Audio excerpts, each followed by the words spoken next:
Boa noite, meus irmãos. Graça e paz a todos. Meus irmãos, vamos abrir nossas Bíblias na carta de Paulo aos Colossenses. Carta do apóstolo Paulo aos Colossenses. Vamos ler o capítulo 2, do versículo 1 até o versículo 5. Hoje, então, damos início ao capítulo 2. À medida que a amada igreja encontrar, vamos colocar de pé em reverência à palavra do Senhor.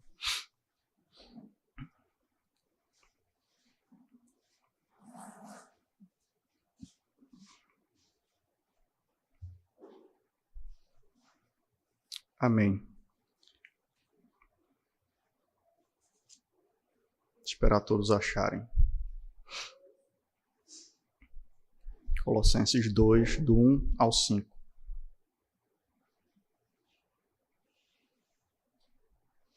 Amém. Assim diz a palavra do Senhor.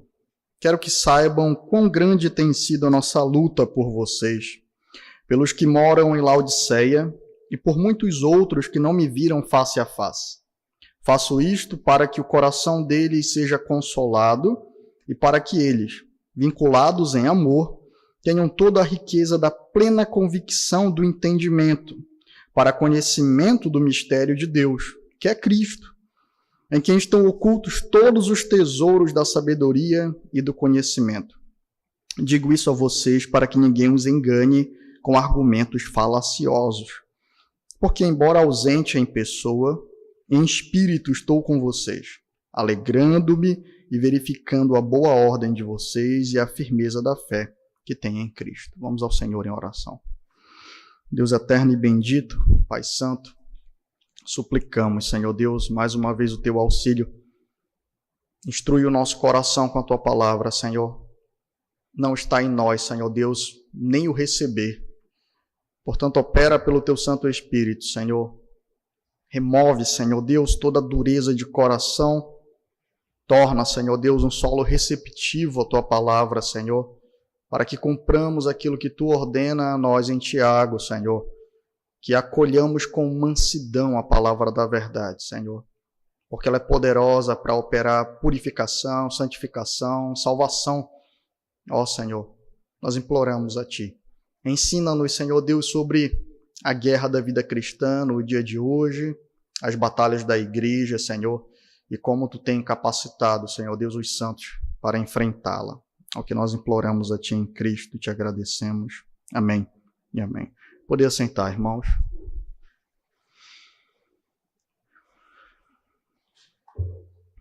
Meus amados, nós vimos no domingo passado Paulo explicando as características de um genuíno ministério.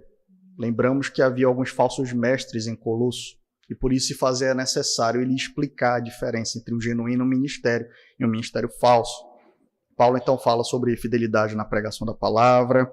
Paulo fala sobre o esforço de anunciar, ensinar, exortar, que ele mesmo tinha testemunhado de Epáfras no meio dos Colossenses. Ele não tinha visto ainda os Colossenses face a face, mas Paulo inicia a carta apresentando o problema, apresentando que haviam alguns subvertendo a igreja no meio deles, apresentando as doutrinas fundamentais acerca da pessoa de Cristo, a suficiência do crente nele, explicando que ele tem orado pelos colossenses para que o Senhor os abençoe e fortaleça a sua fé, e dando testemunho de que eles tinham experimentado era genuíno. Os hereges que estavam entre os colossenses, aqueles que alvoroçavam a igreja, estavam colocando isso em dúvida, prometendo uma experiência maior, mais sublime. E Paulo, então, começa a afirmar no capítulo 1, vocês possuem toda a suficiência em Cristo Jesus. O ministro que ministrou a vocês é genuíno. O evangelho que foi ministrado é genuíno. E a experiência da salvação de vocês é genuína. E isso só se encontra em Cristo Jesus. Paulo, após explicar, meus irmãos, como nós estudamos nas pregações passadas, essas doutrinas fundamentais, a excelência da pessoa e da obra de Cristo, o genuíno ministério da palavra, ele inicia agora o capítulo 2 com uma linguagem um pouco diferente. Ele começa a utilizar uma linguagem de batalha e de guerra aqui.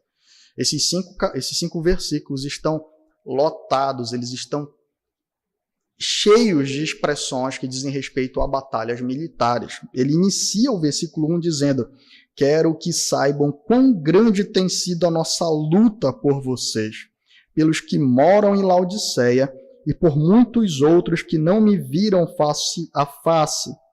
Então, Paulo diz que haviam ali pelo menos 3 igrejas, viu, irmãos, ao redor. Haviam 3 igrejas irmãs em cidades irmãs. Nós estamos falando aqui do Vale do Rio Lico. No Vale do Rio Lico haviam 3 cidades: Colosso, Laodiceia e Hierápolis. É muito provável que as 3 igrejas que se encontravam nessas cidades tenham sido plantadas por Epáfras. Então você vai ver costumeiramente Paulo falando na Epístola aos Colossenses sobre os laodicenses também.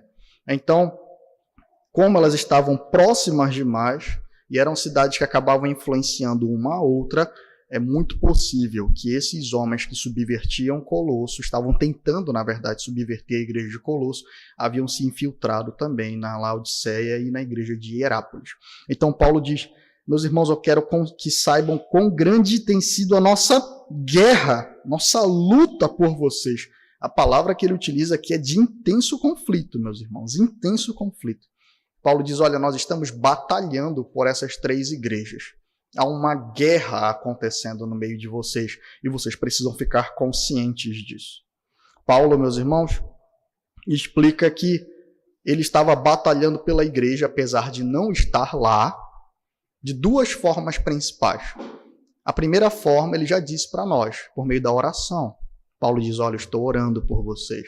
Eu agradeço a Deus por vocês, eu presto ações de graças por vocês e eu peço ao Senhor que abençoe, sustente, mantenha a fé de vocês firme. A segunda maneira pela qual Paulo batalhava em prol dessas igrejas é por meio da doutrina. Ele escreveu a carta por isso. Ele não está lá, mas ele escreveu cartas a essas igrejas. Escreveu carta a Laodiceia também. E muito provavelmente a Hierápolis, porque ele sabia o que estava acontecendo no meio dessas igrejas. E ele então aconselha no final que eles troquem essas cartas, porque haviam instruções que seriam válidas para as 3 igrejas. Paulo então diz: irmãos, eu estou militando pela oração, mas também estou militando por meio do ensino da sã doutrina, e por isso Paulo envia essa carta. Lembrem-se, Paulo não esteve em Colosso. Então ele, como apóstolo do Senhor, escreve uma carta para reforçar o evangelho que havia sido pregado por meio de Epáfras, para poder refutar o erro que estava no meio dos colossenses e para poder gerar os objetivos que ele traz a nós aqui. Ele diz, vamos no versículo 2: faço isto, ou seja, eu milito, eu batalho, eu pelejo, para que o coração deles seja consolado, para que eles, vinculados em amor, tenham toda a riqueza da plena convicção do entendimento, para conhecimento do mistério de Deus, que é Cristo. Então Paulo diz: eu oro e eu escrevo a carta, eu ensino, para que vocês tenham um coração consolado, estejam vinculados em amor e tenham toda a riqueza e segurança do entendimento em Cristo. Portanto, Paulo diz aos irmãos: irmãos, vocês estão em guerra, entendam isso. A vida cristã consiste em combate. E, meus irmãos, muitas pessoas têm uma vida cristã arrasada porque não se conscientizaram disso ainda. Não se conscientizaram que estão em guerra contra Satanás, em guerra contra o pecado, em guerra contra instrumentos do diabo. A vida cristã é uma guerra. Nós não estamos em um mundo que nos ama, mas no meio do mundo que nos odeia. Nós temos como inimigos o diabo, o pecado, o mundo. Nós temos a carne. Nós precisamos entender urgentemente que nós estamos em batalha. E alguns crentes vivem de maneira totalmente alienados disso, e decaindo na fé, e declinando na fé, porque não entenderam que a vida cristã consiste em um combate. Nós pertencemos a um reino de Cristo que se opõe ao reino do maligno. Nós, como igreja, seremos atacados. Nós, como cristãos, seremos atacados. E nós precisamos entender isso com urgência. Não é a primeira vez que Paulo utiliza a linguagem de combate. Não é a primeira vez que a Escritura utiliza a linguagem de combate. Quando Cristo diz que as portas do inferno não prevalecerão contra a igreja, ele está falando de uma igreja que milita em Mateus 16, que avança contra o inferno, que está em guerra. Portanto, irmãos, Precisamos nos conscientizar disso, para que nós não venhamos a ser atacados por Satanás continuamente, e então a nossa fé vacile, esmoreça e decaia. Paulo diz então que a arma da igreja, primeiramente, é a oração, como nós vimos nas passagens atrás, mas aqui ele destaca uma arma, a doutrina, a palavra de Deus, é a arma que a igreja tem para poder enfrentar essa batalha. E esse é o primeiro ponto, a arma da igreja. A arma da igreja nessa batalha. Paulo diz então que ele escreveu esta carta, ele ora e ensina, versículo 2, para que o coração deles seja consolado, para que eles, vinculados em amor, tenham toda a riqueza da plena convicção do entendimento para conhecimento do mistério de Deus, que é Cristo. Paulo diz então, irmãos, meu objetivo é que vocês tenham toda a plenitude de entendimento e de conhecimento que está escondido, que está entesourado em Cristo. Lembrem-se, esse termo mistério aqui é importante, meus irmãos, porque os agnósticos ou aqueles homens perversos que estavam lá naquele meio, eles diziam que havia algo escondido, uma lição mística que poderia ser acessada se eles então entrassem nas regras que eles irão propor mais à frente.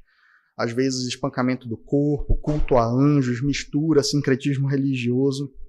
E Paulo diz, olha, de fato, há mistérios para vocês, mas todos eles estão revelados em Cristo. Portanto, vocês precisam lutar para se aprofundar no conhecimento do Senhor Jesus Cristo. Vocês precisam se esforçar para ter todo o pleno conhecimento do Senhor Jesus Cristo. E então cada um desses tesouros e desses mistérios estarão disponíveis a vocês. Paulo diz que por meio da revelação que Deus faz de si mesmo em Cristo, no Cristo da palavra, na revelação que o Senhor trouxe a nós, meus irmãos, nós temos então força. A palavra ela produz encorajamento, primeiramente. Ele diz, faço isso para que o coração dele seja consolado. A palavra aí, parakaleo, ela é consolado, mas encorajado também. Quando nós falamos que o Espírito Santo ele é o nosso consolador, essa palavra também tem o significado daquele que nos encoraja, daquele que ministra poder ao nosso coração, daquele que sustenta a nossa vida espiritual. E o que Paulo está dizendo é, por meio desse conhecimento de Cristo, vocês vão ter o coração de vocês fortalecidos. Portanto, a doutrina, irmãos, o conhecimento do Senhor Jesus, ela produz no coração do crente estímulo, encorajamento, força para prosseguir em meio à batalha. E a palavra aqui, encorajamento, é exatamente a palavra utilizada quando os generais eles se colocavam à frente do exército, então eles motivavam o exército a avançar. E o que ele está dizendo é, a Escritura, ela injeta poder no nosso coração, para que nós possamos então permanecer firmes e avançar, meus irmãos, nas dificuldades, em meio às tentações, em meio a cada um dos desafios que é proposto contra nós, meus irmãos, durante este mundo. Portanto, Paulo diz, olha, eu desejo que vocês tenham conhecimento de Cristo. Lembrem-se, é importante manter as pregações passadas em mente. O termo conhecimento aqui não é uma mera informação do Senhor, mas diz respeito a um conhecimento de quem Deus é, da obra de Cristo, da excelência da pessoa de Cristo, e então submissão, vida, relacionamento com o Senhor. Paulo diz então, eu ministro a vocês, eu oro por vocês, eu ensino a vocês, eu envio a carta, para que vocês então estejam cheios do conhecimento do Senhor e os corações então sejam encorajados, sejam empoderados para vocês batalharem um bom combate. A outra coisa que Paulo diz que a Escritura promove, o conhecimento de Cristo, o relacionamento com o Senhor, ela promove nos crentes vínculo de amor, para que o coração deles seja consolado e para que eles, vinculados em amor, tenham toda a riqueza da plena convicção do entendimento. Paulo diz então que a palavra ela gera unidade. Ela gera unidade. Lembrem-se, o que estava acontecendo ali é que a unidade da igreja estava sendo atacada por aquelas pessoas. E Paulo diz, eu estou orando e escrevendo a vocês, para que vocês se aprofundem no conhecimento de Cristo. Isso então gere unidade no coração de vocês. Algumas pessoas têm como uma falsa proposta, irmãos, que nós precisamos abandonar a doutrina para poder viver em amor. Mas a grande questão é, se eu flexibilizo o evangelho, se eu afrouxo a doutrina para poder gerar unidade, nós temos unidade formada ao redor do quê? Entretenimento?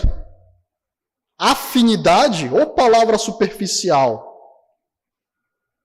A igreja do Senhor Jesus Cristo não é uma igreja que está fundamentada, meus irmãos, em sentimentalismo. Nós fomos gerados pela palavra, somos sustentados pela palavra, e a unidade da igreja, ela é uma unidade em verdade. Nós conhecemos a verdade que liberta. A verdade fala de Cristo Jesus. Se nós negociamos a doutrina de Cristo, nós negociamos a unidade que vem por meio dele, através da sua palavra.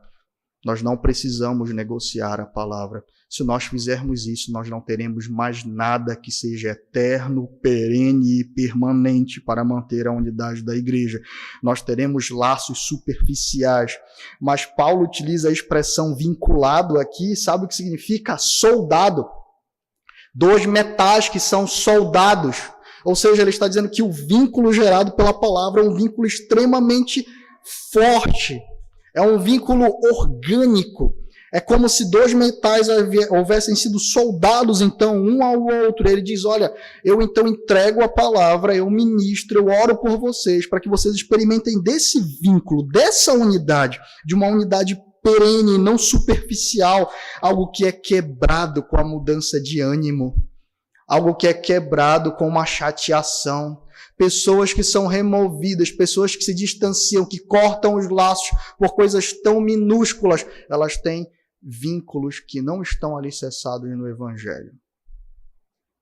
Paulo diz, a unidade da palavra é como se metais tivessem sido soldados, coração com coração, pela palavra do Senhor. A vontade de Cristo revelada não gera instabilidade, fragilidade, dissolução, ela gera perenidade, ela gera vínculos profundos. Paulo, em Efésios, no capítulo 4, ele diz que esse vínculo não é gerado por nós, ele é fruto da nossa conversão em Cristo.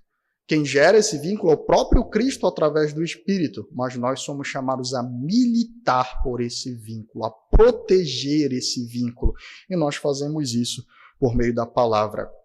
A palavra que exorta, a palavra que santifica, a palavra que nutre, a palavra que anima o coração, a palavra que liga os corações em unidade genuína em Cristo Jesus.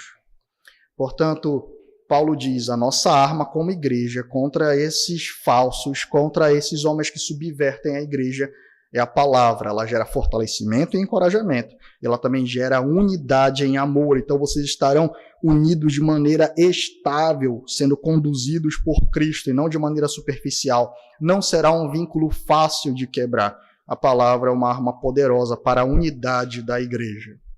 Encorajamento, unidade, mas também segurança. Observem o que Paulo diz. Vamos ao versículo 2.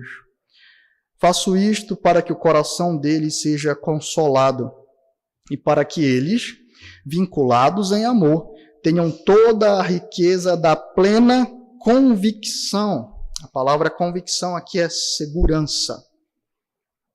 Significa alguém que está seguro no que crê, seguro no Evangelho de Cristo, seguro nas promessas do Senhor. O que Paulo está dizendo é que o verdadeiro conhecimento de Cristo promove segurança em meio à guerra. A guerra, irmãos, naturalmente não é um ambiente de segurança. Não é. Todas as pessoas que vão para a guerra vivem o tempo todo em um estado de tensão. A morte, ela espreita de maneira muito presente os acampamentos de guerra, as situações de guerra. Pastor Martin Lloyd Jones falando sobre a época que a Inglaterra passou pela Segunda Guerra, que bairros inteiros, enquanto irmãos iam para a igreja, eles voltavam da igreja e não existia mais a sua casa. o seu bairro. Homens às vezes saíam para trabalhar durante o dia e quando eles voltavam, as suas próprias famílias haviam sido destruídas pelas bombas. Um ambiente de guerra, um ambiente instável. Mas olha só o que Paulo diz, que a palavra do Senhor traz segurança em meio à guerra. Porque pela palavra nós recebemos poder e encorajamento, nós recebemos unidade, mas também nós recebemos as promessas de Cristo, irmãos. Cristo é aquele que foi dado para esmagar a cabeça da serpente. Cristo é aquele que garante que nenhuma das suas ovelhas será removida das suas mãos. Portanto, em um mundo que é hostil, em um ambiente de guerra e de instabilidade, as promessas do Senhor acalmam o coração do crente. Nós acabamos de sair de uma fase terrível de pandemia e nós vimos pessoas entrar em pânico com medo da morte. Mas os crentes tinham uma verdade aonde se alicerçar, irmãos. Eles tinham uma promessa, eles tinham uma garantia de que aquele que está em Cristo, ainda que morra, viverá. Portanto, a palavra do Senhor, ela traz a nós a promessa, ela traz a nós a manifestação do que Cristo garante à sua igreja. E, portanto, a palavra gera segurança.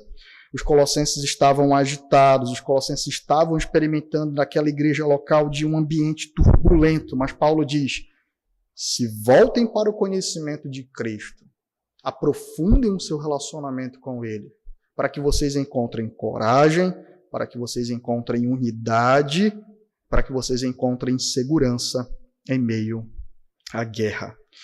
E Paulo explica por que o conhecimento de Cristo é tão poderoso para operar essas virtudes no coração. Ainda estamos no ponto 1, a arma da igreja, o conhecimento do Senhor Jesus Cristo.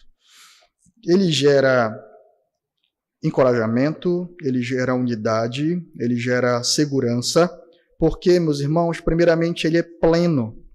Faço isto para que o coração deles seja consolado e para que eles, vinculados em amor, tenham toda a riqueza da plena convicção do entendimento para conhecimento do mistério de Deus, que é Cristo, em quem estão ocultos todos os tesouros da sabedoria e do conhecimento.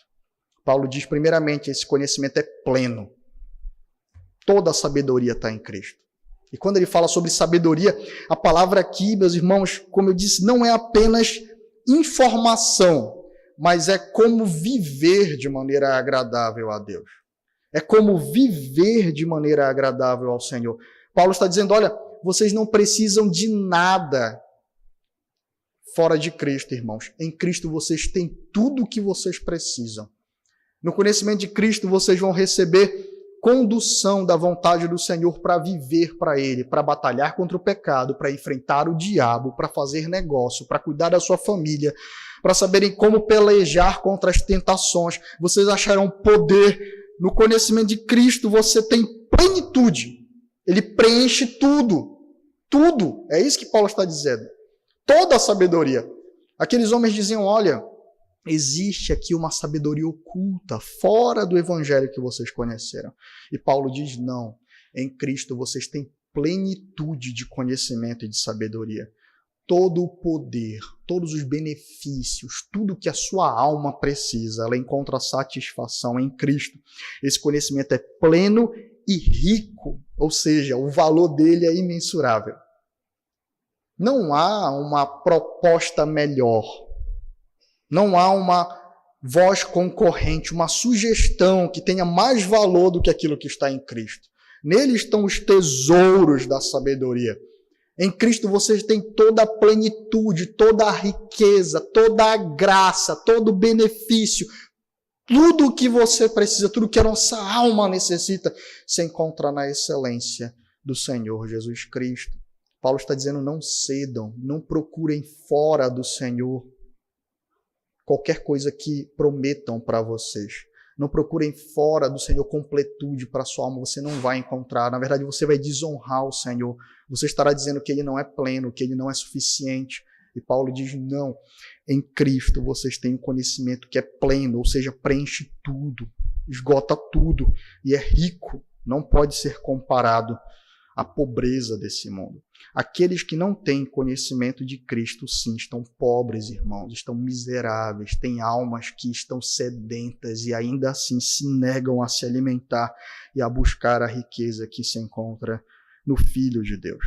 Primeiramente, portanto, esse conhecimento é pleno e rico, e por isso ele pode gerar encorajamento, unidade, convicção. A outra característica do conhecimento é que ele está entesourado em Cristo, irmãos. Ele está entesourado em Cristo. Ele diz,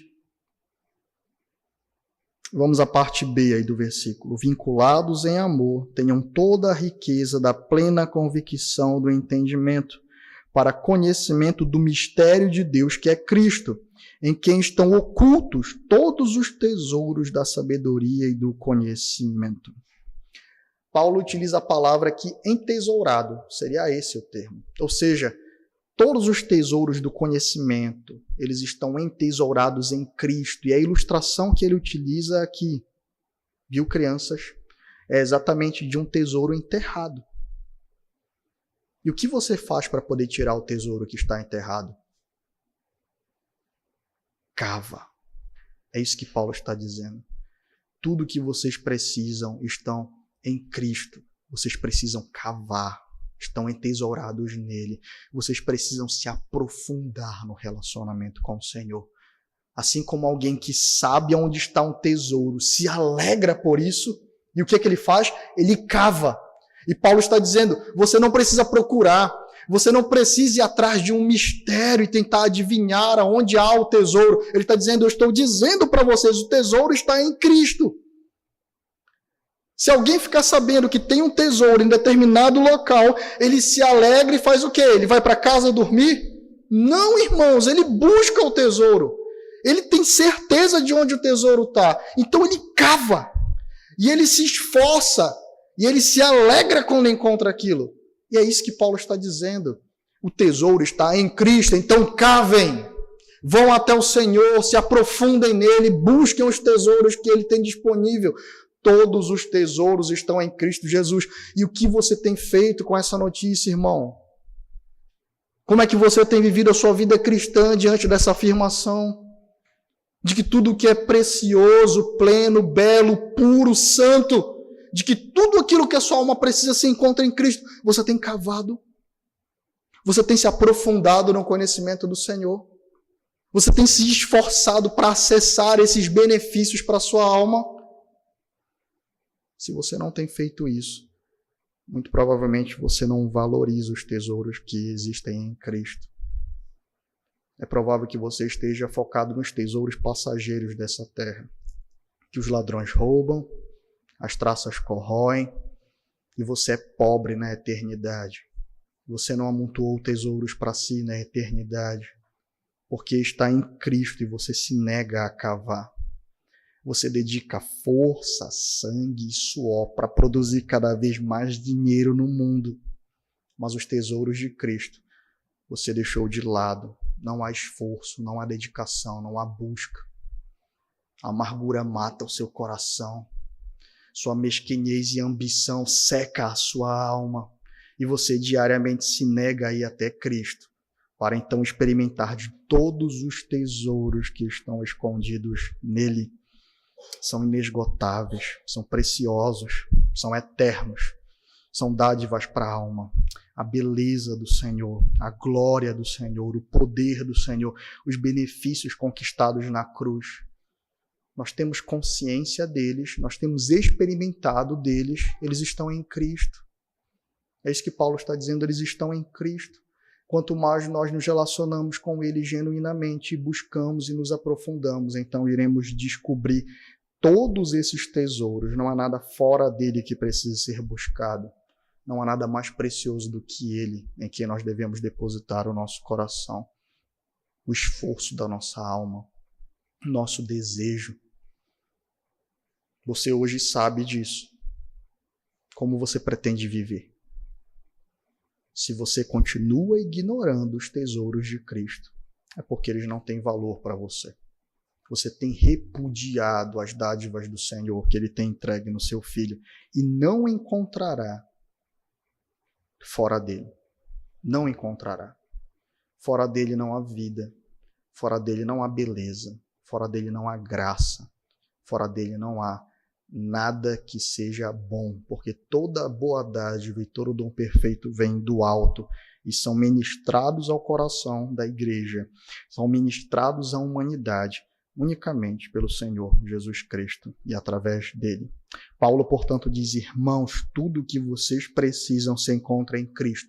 Busquem e vocês serão encorajados, vocês experimentarão de uma unidade genuína e vocês então terão segurança nesse ambiente de guerra, porque o conhecimento que está nele é pleno, é rico, é poderoso e está disponível a vocês.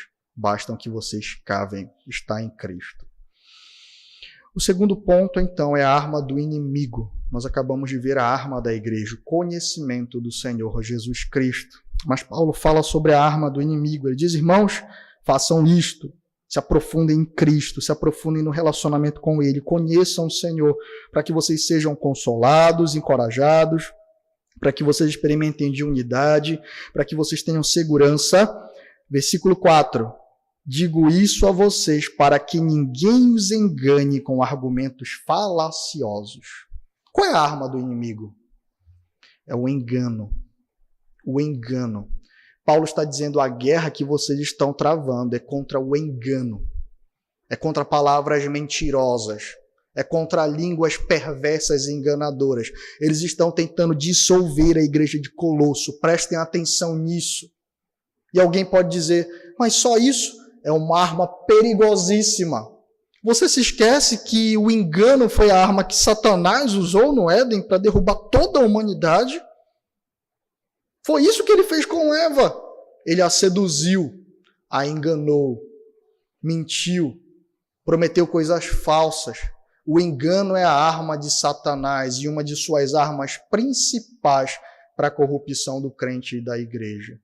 O engano, meus irmãos, é uma arma poderosíssima. E Paulo está dizendo isso. Cuidado, tomem cuidado. Aqueles que não estão buscando edificação no meio de vocês, estão buscando destruição, dissolução, estão tentando bagunçar a igreja. E eles são astutos. O termo aqui, argumentos falaciosos, é uma expressão que remonta a algo que parece lógico. Para uma mente arrogante e soberba, que se sente segura em si mesmo, que acha que pode julgar todas as coisas, são os primeiros a cair no engano. Aqueles que são seduzidos por argumentos que parecem complexos e muito lógicos, eles então são seduzidos por essa arma de engano. São argumentos construídos de maneira sutil. Satanás foi sutil no Éden. Satanás foi sutil em todas as vezes que ele produziu engano. Portanto, não se esqueçam. O engano hoje ainda continua sendo sutil. Os argumentos parecem ter alguma lógica, mas Paulo diz: se não produz encorajamento, se não produz unidade, se não produz segurança, é engano, é a palavra de Satanás. Ele rompeu a comunhão do homem com Deus. Ele lançou a humanidade inteira em queda por conta da sua língua perversa, do seu engano. E o que Paulo está dizendo aos irmãos é: tomem cuidado, essa é a arma que eles usam. Tomem cuidado. Digo a isso para que ninguém os engane com argumentos falaciosos. O que Paulo está dizendo é que as palavras alicerçadas no Evangelho produzem encorajamento, unidade e segurança. E como reconhecer palavras de engano? Ela tem efeitos contrários. Ao invés de produzir estímulo, são palavras que produzem desencorajamento. O conhecimento de Cristo promove unidade. As palavras de engano produzem divisão, desunião. As palavras de Cristo produzem segurança. As palavras de engano produzem insegurança, dissolução da igreja de Cristo. E Paulo então diz: prestem atenção nos argumentos, prestem atenção no que estão falando a vocês. Se não produz o que a palavra de Cristo produz, é engano. É engano. Portanto, irmãos, observem que o que nós falamos e ouvimos é muito mais perigoso do que nós imaginamos. A quem nós emprestamos o nosso coração, a nossa mente, os nossos ouvidos, nós podemos estar causando um grande mal ao nosso coração. Os inimigos que estavam atuando em Colosso, eles tinham o erro, o engano, o desânimo, a divisão, a insegurança para ser promovida nos irmãos e assim subverter a igreja de Colosso. E é por isso que Paulo manda essa carta. Portanto, tome cuidado. Analise o que você ouve, analise o que você fala, porque se você não é um instrumento de edificação, você é um instrumento de engano. E que o Senhor nos livre, irmãos, de sermos instrumentos de engano. As palavras de uma pessoa testemunham do seu caráter. As palavras de uma pessoa testemunham do seu caráter. Por isso nós temos tantos alertas na Escritura sobre como nós devemos usar a língua e como nós iremos prestar contas dela. Se nós não falamos palavras de graça e palavras de edificação, você pode estar sendo utilizado como um servo de Satanás. Tome cuidado com isso. Tome cuidado com o que você ouve, para quem você empresta a sua mente e o seu coração. Paulo diz, então, que os crentes precisam assumir uma postura de combate. E esse é o nosso terceiro ponto. Primeiramente, vimos a arma da igreja, depois nós vimos a arma do inimigo, e agora nós vemos a postura que Paulo exige por parte da igreja de Colosso, daqueles combatentes. Vamos ao versículo 5. Ele diz, porque, embora ausente em pessoa, em espírito estou com vocês, alegrando-me, verificando a boa ordem de vocês e a firmeza da fé que têm em Cristo. Esse vai ser um dos principais argumentos dos opositores de Paulo e da igreja. Lembrem-se, Paulo havia dito, eu não vi ainda os colossenses face a face. Eu não vi ainda os de Laodiceia face a face, nem os de Herápolis face a face. E ele diz, irmãos, de fato, eu não estou presente aí em corpo, mas eu estou presente com vocês em espírito. Por que ele está dizendo isso? Porque um dos argumentos falaciosos que aqueles homens perversos utilizavam era, por que vai dar a palavra para Paulo? Paulo nem tem comunhão com vocês, Paulo nunca veio aqui, e vocês então estão desprezando a gente que está perto por causa de Paulo. E Paulo diz, de fato, eu não estou aí em corpo, mas eu estou em espírito. E quando Paulo diz em espírito, ele está dizendo que tudo que os colossenses estão sofrendo, ele está sofrendo também. As guerras que eles estão experimentando, ele está experimentando também as preocupações, os problemas, ou seja, o espírito dele, o ânimo dele, a alma dele, é como se estivesse lá com os colossenses. É por isso que ele está escrevendo. É por isso que ele está se preocupando, é por isso que ele tem orado. Porque está angustiando ele a situação. Ele diz, irmãos, pelo menos em vocês aí, os colossenses, eu me alegro. Porque eu tenho verificado duas coisas, a boa ordem de vocês e a firmeza da fé que tem em Cristo. E esses dois termos são termos militares.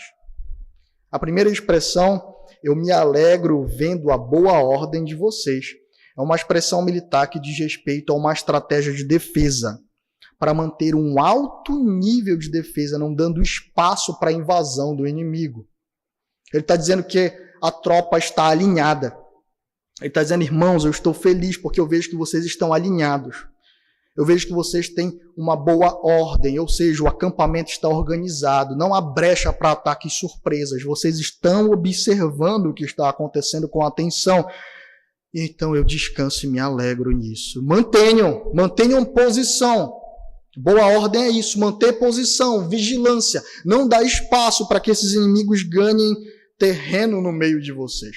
Ele diz que os crentes em Colosso deveriam vigiar, se organizar, tomar cuidado com as suas atitudes, para que eles não permitissem que o inimigo ganhasse espaço nos corações e, consequentemente, na igreja. Diz respeito a construir trincheiras contra o avanço do inimigo, impedir que eles avancem. A segunda expressão, firmeza, que ele utiliza aqui, verificando a boa ordem de vocês e a firmeza da fé que tem em Cristo, diz respeito a não esmorecer, não ceder na batalha, se empenhar com constância, ou seja, ter um ânimo ativo nesse combate. Paulo está dizendo, mantenham-se firmes, não deixem que vocês sejam removidos, não retrocedam, não recuem, avancem. Vocês estão mantendo uma boa posição, vocês não estão permitindo que o inimigo ganhe espaço, mas lembrem-se, vocês estão no ataque e não na defesa. Avancem contra eles, exponham-os, mantenham-se firmes na fé do Senhor Jesus Cristo. Vocês precisam ter ânimo para esse combate. Vocês precisam estar empenhados nisso para poder manter um bom ânimo na batalha. Paulo, portanto, nos fala sobre a arma que nós temos como igreja, a arma que o inimigo irá utilizar e também a postura que os crentes devem manter em relação a batalhas. Nós estamos falando, meus irmãos, da guerra que Colossenses experimentou, mas essa é a guerra da vida cristã. A palavra nos fortalece, nos encoraja, nos capacita para a guerra. Satanás irá utilizar engano para subverter a sua vida, para conquistar seu coração, para subverter a igreja. Destruição, dissolução, falsidade. Mas nós precisamos então, meus irmãos, não ser instrumentos de Satanás. Muito pelo contrário, devemos orar para que o Senhor preserve o nosso coração, utilize a nossa vida para edificação. E, meus irmãos, nós devemos manter uma boa ordem, vigiar para que o inimigo não ganhe espaço e, ao mesmo tempo, manter um ânimo de guerra e de batalha. Em Efésios, no capítulo 6, Paulo finaliza lembrando os crentes disso. E lembrem-se, a carta aos Efésios é uma carta irmã à carta de Colossos. Em que sentido? Ela foi produzida também na prisão de Paulo. Observem como Paulo finaliza a carta aos Efésios. Efésios capítulo 6.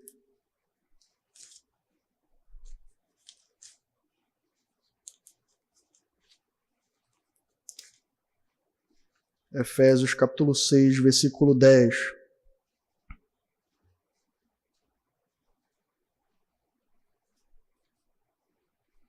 Efésios 6, 10. Quanto ao mais, sejam fortalecidos no Senhor e na força do seu poder. Vistam-se com toda a armadura de Deus para poderem ficar firmes contra as ciladas do diabo. Porque a nossa luta não é contra o sangue e a carne, mas contra principados, potestades, contra os dominadores deste mundo tenebroso, contra as forças espirituais do mal nas regiões celestiais. Por isso, peguem toda a armadura de Deus para que vocês possam resistir no dia mal e depois de terem vencido tudo, permanecer inabaláveis. Paulo diz claramente aos Efésios, nós estamos em guerra. Acabe com essa alienação. Acabe de uma vez por todas com esse mundo cor-de-rosa que você construiu na sua mente. Nós estamos em um mundo hostil. Nós temos o pecado e o diabo como inimigo das nossas almas. Nós temos filhos de Satanás que irão militar contra nós e contra a igreja. Portanto, nós precisamos nos fortalecer, vigiar e manter uma boa postura na batalha santa que nós travamos no nosso dia a dia. E nós temos uma promessa, irmãos, perseverando em Cristo. Nós temos nele plenitude e vitória, porque ele esmagou a cabeça da serpente. As portas do inferno não prevalecerão contra a igreja do Senhor. Se nós permanecermos firmes em Cristo, nós iremos triunfar com ele também. Nós temos algumas reflexões finais para acabar. Primeiramente, irmãos, nós estamos em guerra na vida cristã. Abandone a infantilidade, abandone a sua futilidade, sua criancice, abandone de uma vez por todas. Nós estamos em guerra, é algo sério. Não dá para levar a vida cristã de maneira meia boca, não dá para viver a vida cristã sem riscos. Nós estamos em guerra, desperte para isso. Fortaleça o seu coração, busque os tesouros que estão em Cristo, corra para ele urgentemente, para que ele então lhe fortaleça e você possa permanecer firme no dia mau. Paulo diz que nós temos que deixar as coisas de meninos.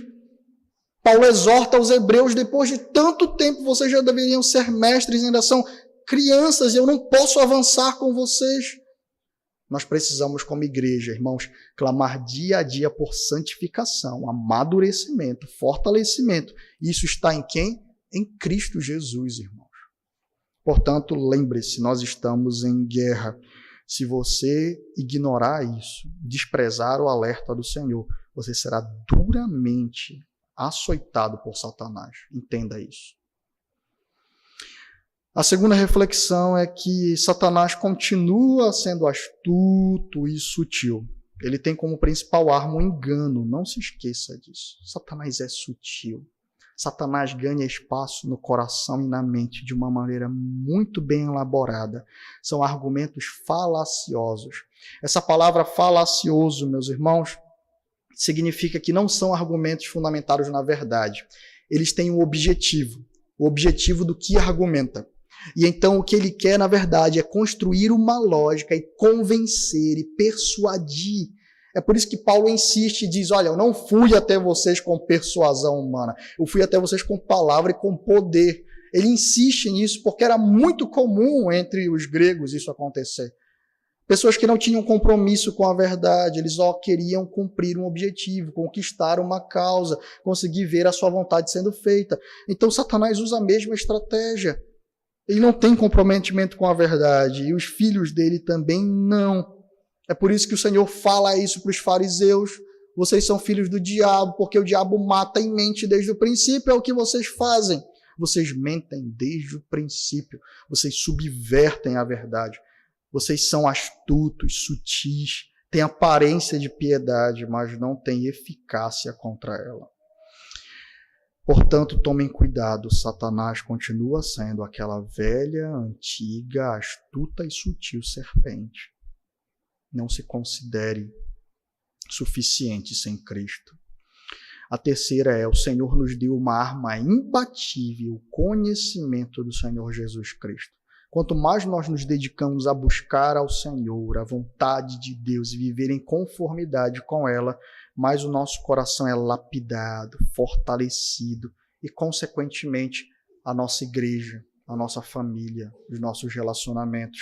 A igreja, então, se fortalece por meio da verdade, do conhecimento do Senhor Jesus Cristo. É assim que o Senhor protege o nosso coração contra as ciladas do diabo.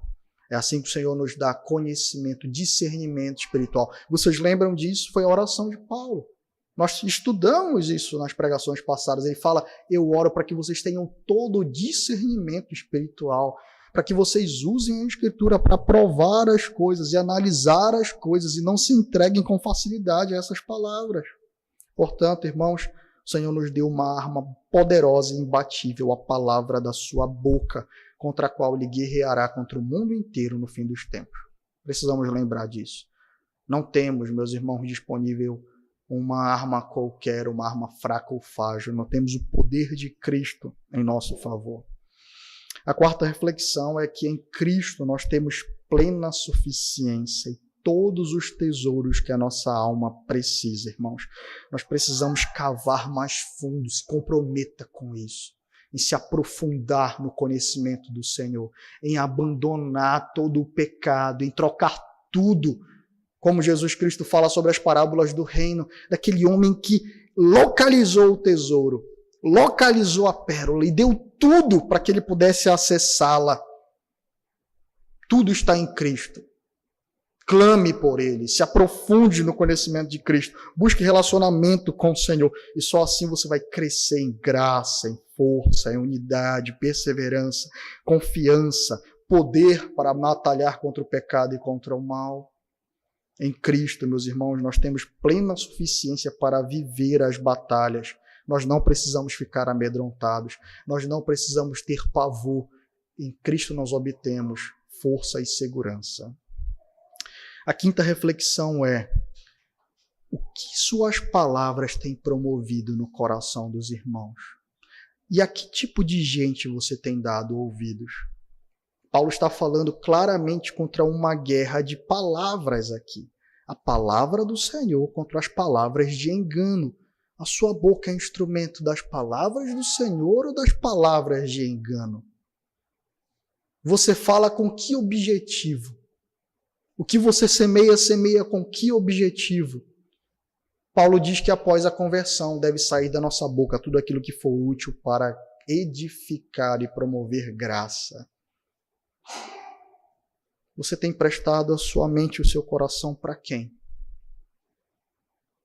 O que as palavras têm promovido no seu coração? Segurança, unidade, paz, crescimento? Ou o oposto disso? Lembrem-se, os efeitos das palavras testemunham da sua natureza, irmãos. A palavra de Cristo, ela promove encorajamento, ela promove unidade, e ela promove segurança em meio a essa guerra má que nós travamos contra o mal, meus irmãos. Sexto, essa guerra já está vencida em Cristo. Ou nós estaremos a favor do Senhor ou contra Ele. Essa guerra está vencida. Os crentes vencerão, irmãos. Portanto, todo aquele que se opor ao poder de Cristo, a igreja que avança, será esmagado pelo poder do Senhor.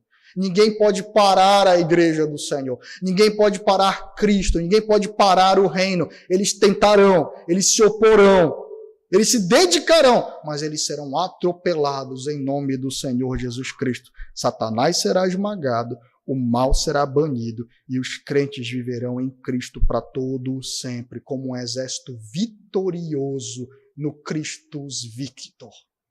Aquele que triunfa sobre o mal, aquele que triunfa sobre a morte, aquele que triunfa sobre Satanás, aquele que triunfa sobre o pecado, e aqueles que nele estão triunfarão contra o erro, o engano e a maldade. Certifique-se de estar no lado certo da batalha. Que o Senhor nos dê graça e nos fortaleça enquanto irmãos e enquanto igreja. Oremos ao Senhor. Deus eterno e bendito, Deus santo, glória e honra seja dada a Ti, Senhor. Tem misericórdia de nós, Senhor. Somos tão frágeis e pequenos, Senhor. E temos tantos inimigos poderosos, Senhor, mas ninguém é mais poderoso que Tu, Senhor. Tu que está em nós é maior do que o que está no mundo, Senhor. Ó, Senhor, de maneira tão graciosa, Tu desperta a nossa mente, Senhor Deus, de todo o parasitismo, de todo o comodismo, Senhor, de toda a alienação. A Tua palavra é poderosa para nos lembrar, Senhor Deus, das realidades espirituais, da guerra santa que nós participamos, Senhor. Enquanto Satanás tem embotado mentes e corações com superficialidade, com engano, Senhor, com os prazeres deste mundo, com horas perdidas de maneira fútil, Senhor, em frente a séries de televisão, Senhor Deus, em frente ao Senhor Deus, a redes sociais e a tantas outras coisas que a dedicação de tempo e energia, Senhor. Ó, Senhor, desperta-nos para que não sejamos assim, para que nós passemos os nossos dias cavando cada vez mais fundo em Cristo, experimentando dos tesouros que estão nele, Senhor. Ó, Senhor, nesta noite liberta, Senhor. Quebra as cadeias, Senhor Deus. Traz liberdade ao coração. Remove palavras perversas que foram ouvidas. Perdoa palavras más que foram faladas, Senhor.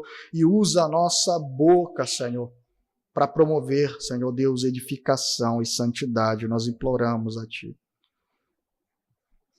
Leva o nosso coração, Senhor Deus, a meditar sobre como nós temos passado a nossa vida. Que tipo de ambição há no nosso coração? Se uma ambição santa de crescer em Cristo, Senhor, ou uma ambição demoníaca, Senhor, de conquistar esse mundo, Senhor Deus, os prazeres dele. Prova, Senhor Deus, nessa noite cada coração, nós te suplicamos, que nós pensemos na nossa vida, na nossa, Senhor, em como nós estamos diante de Ti, Senhor. E nós imploramos a Ti, guarda a nossa vida do erro, do engano, Senhor. Guarda, Senhor Deus, a nossa igreja como Tu guardaste Colosso, Senhor, e nos conduz a manter uma postura firme, Senhor Deus, e fiel de batalha. É o que nós imploramos a Ti, no nome santo do Senhor Jesus Cristo. Desde já Te agradecemos, Senhor. Que a graça do nosso Senhor Jesus Cristo, o amor de Deus, nosso querido e eterno Pai, a comunhão e a consolação do Santo Espírito do Senhor, seja com cada irmão aqui presente, com cada irmã, com o povo do Senhor espalhado por toda esta terra. Os que assim creem, digam amém.